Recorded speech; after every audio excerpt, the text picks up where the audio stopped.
है जहां पर बाबा साहेब अम्बेडकर की प्रतिमा का अनावरण किया गया है। यहाँ पर ये प्रतिमा लग चुकी है सीधा सीधा उच्चतम न्यायालय के प्रथम गेट के सामने, बिल्कुल जो मेन बिल्डिंग है उसके सामने प्रतिमा लगी हुई है। आपकी जैसे सूरज निकलता है और दुनिया को बता देता है कि सुबह हो गई, उसी प्रकार पूरी दुनिया को ये स्टैचू बताएगी कि इस भारत में बाबा साहब डॉक्टर भीमराव अम्बेडकर साहब का क्या योगदान है।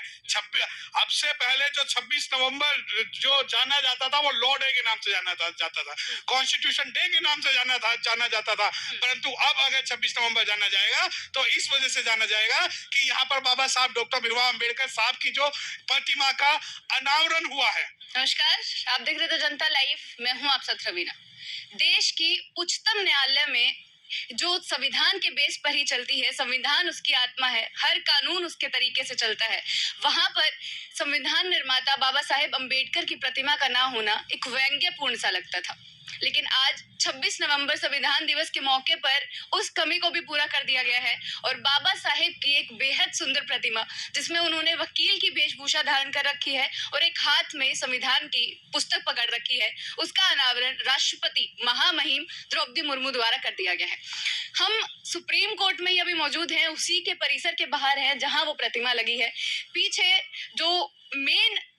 बिल्डिंग है उसके सामने ही बाबा साहेब की प्रतिमा का अनावरण आज संविधान दिवस के मौके पर कर दिया गया है और इन्हीं सब पर बातचीत करने के लिए कितना बेहद खुशी का मौका आज है, कितना ऐतिहासिक पल है। सत्यप्रकाश गौतम जी हमारे साथ हैं, सुप्रीम कोर्ट के वकील हैं। आज इनके प्रयासों से ही शायद ये सारी चीजें सफल हो पाई हैं। सर, कैसा महसूस हो रहा है? देखिए, महसूस तो ऐसा हो रहा है कि लगता है कि हम जमीन पर नहीं है, क्योंकि बाबा साहब की प्रतिमा जो लगभग 75 साल बाद, या नहीं 75 नहीं, मैं कहूंगा कि 200 साल बाद, 200 साल बाद, क्योंकि सुप्रीम कोर्ट की जो स्थापना है वो 1881 के आसपास हुई है और उससे पहले प्रोविजन हुए हैं, परंतु बाबा साहब डॉक्टर भीमराव अम्बेडकर साहब का जो संविधान है वो 26 नवंबर 1949 को जब लागू हुआ, तो आज 26 नवंबर 2023 में जाके बाबा साहब डॉक्टर भीमराव अम्बेडकर साहब की जो स्टैचू लगी है। एक बात से सहमत नहीं हूँ कि ये मेरे अथक प्रयासों से लगी है, सभी ये लगी है हर उस अम्बेडकराइट के अथक प्रयासों से जो ये सोचते थे कि बाबा साहब डॉक्टर भीमराव अम्बेडकर साहब की जो तस्वीर है वो सुप्रीम कोर्ट के अंदर नहीं है। तो हम कहते थे जिसकी ईंट हमारी, जिसका संविधान हमारा, जिसका कानून हमारा, वहां अगर बाबा साहब डॉक्टर भीमराव अम्बेडकर साहब की स्टैचू नहीं है तो हम जैसे अम्बेडकराइट को कोई अधिकार नहीं है कुछ भी बोलने का। परंतु आज जब ये स्टैचू लगी है, स्टैचू नहीं है केवल, ये केवल इसलिए नहीं है कि आपने कहा कि आप भी ने कहा, लोग भी कहते हैं कि बाबा साहब डॉक्टर भीमराव अम्बेडकर के हिसाब से संविधान चलता है ना।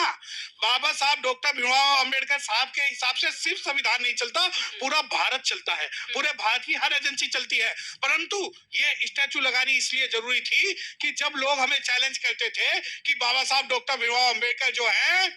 वो भारत के संविधान के निर्माता नहीं है, क्योंकि अम्बेडकराइट लोग कहते हैं कि doctor Bhimrao Ambedkar is father of Indian constitution. जो बाबा साहब डॉक्टर भीमराव अम्बेडकर साहब ही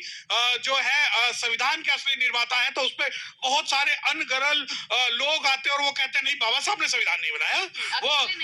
अकेले नहीं बनाया, और जी ये तो उसने लिखा है, फलाने ने लिखा है, डिमकाने ने लिखा है। तो आज ये मूर्ति बता रही है कि बाबा साहब डॉक्टर भीमराव अम्बेडकर साहब ने संविधान लिखा है कि बड़े बड़ाई ना करें और बड़े ना बोले बोल, हीरा किससे कब कहे, लाख टका मेरा मोल। जो लाख टके की जो बात है, बाबा साहब डॉक्टर भीमराव अम्बेडकर साहब की जैसे सूरज निकलता है और दुनिया को बता देता है कि सुबह हो गई, उसी प्रकार पूरी दुनिया को ये स्टैचू बताएगी कि इस भारत में बाबा साहब डॉक्टर भीमराव अम्बेडकर साहब का क्या योगदान है। अब से पहले जो 26 नवंबर जो जाना जाता था वो लॉ डे के नाम से जाता था, कॉन्स्टिट्यूशन डे के नाम से जाना जाता था, परंतु अब अगर 26 नवंबर जाना जाएगा तो इस वजह से जाना जाएगा कि यहाँ पर बाबा साहब डॉक्टर भीमराव अम्बेडकर साहब की जो प्रतिमा का अनावरण हुआ है। और दूसरी बात,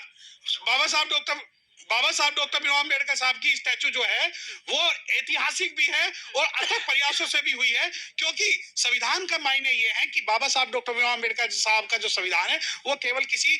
जाति विशेष या धर्म विशेष के लिए नहीं बल्कि सभी के लिए। बिल्कुल, लेकिन सर यहाँ से एक अलग चीज भी ये सामने आई कि इतने सालों बाद जब ऐसी चीज हुई है, बाबा साहेब वकील की वेशभूषा में खड़े हैं और इतना बड़ा कार्यक्रम आज महामहिम खुद राष्ट्रपति द्रौपदी मुर्मू ने इनका अनावरण किया है, तो यहाँ से कैसे चीजें बदली बदलेंगी अब? पूरा अलग से कैसे देखा जाएगा इन चीजों को? देखिए, इसे भारत का सौभाग्य कहें या दुर्भाग्य कहें कि भारत के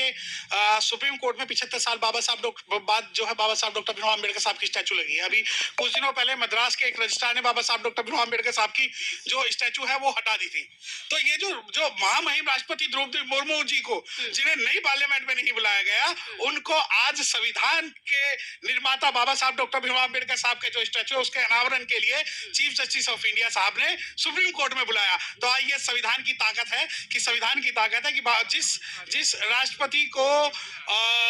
जिस राष्ट्रपति को